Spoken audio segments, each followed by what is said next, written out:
Hi hello నమస్తే welcome to show time. Power star Pawan Kalyan ప్రస్తుతం చేస్తున్న సినిమాల్లో అభిమానుల్లోనూ ప్రేక్షకుల్లోనూ విపరీతమైన అంచనాలను ఏర్పాటు చేసుకున్న సినిమా ఓజీ. సుజిత్ దర్శకత్వంలో తెరకెక్కుతున్న ఈ సినిమా షూటింగ్ ఇంకా పూర్తి కావాల్సింది. డిప్యూటీ సీఎంగా విధి నిర్వహణలో ఫుల్ బిజీగా గడుపుతున్న పవన్ కళ్యాణ్ ఓజీతో పాటు ప్రస్తుతం తన చేతిలో ఉన్న 3 సినిమాలకు డేట్స్ ని కేటాయించలేకపోతున్నారట. హరిహర వీరమల్లు చిత్రాన్ని పూర్తి చేయడానికి కేవలం 4 రోజుల డేట్స్ కావాల్సింది.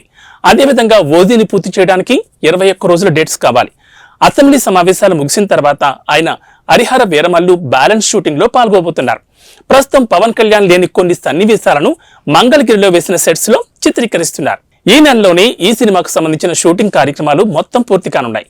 కానీ ఓజీ చిత్రానికి ఎప్పుడు డేట్స్ కేటాయిస్తాడు అనే దానిపై ఇంకా క్లారిటీ లేదు. అయితే ఓజీ చిత్రానికి ఇప్పుడు ఒక చిన్న సమస్య వచ్చి పడింది. ఈ చిత్రం గ్యాంగ్స్టర్ నేపథ్యంలో తెరకెక్కుతోంది. ఇందులో పవన్ కళ్యాణ్ చాలా వరకు నెగిటివ్ షేడ్ లోనే కనిపిస్తాడు.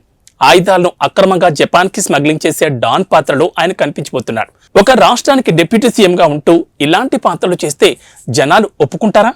యూత్ ఆడియన్స్ ఖచ్చితంగా ఇలాంటి సినిమాలను ఈ మధ్య కాలంలో ఒక రేంజ్ లో ఆదరిస్తున్నారు. కానీ ఓజీ విడుదల సమయానికి వివాదాలు ఎక్కువగా ఉంటాయేమో అని అంటున్నారు విశ్లేషకులు.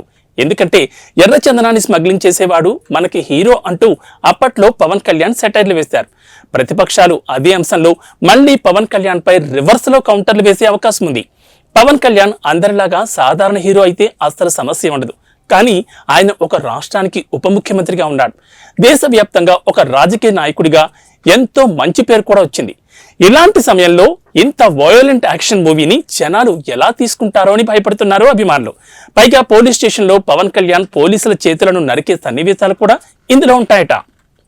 ఒక డిప్యూటీ సీఎం ఇలాంటివి ప్రోత్సహిస్తే రియాక్షన్స్ ఎలా ఉంటాయో అని ఆసక్తిగా ఎదురు చూస్తున్నారు అభిమానులు. ఏప్రిల్ నెలలో పవన్ కళ్యాణ్ ఈ సినిమాకి డేట్స్ ఇచ్చే అవకాశం ఉంది. ఈ ఏడాదిలోనే విడుదల చేసేందుకు సన్నాహాలు చేస్తున్నారు.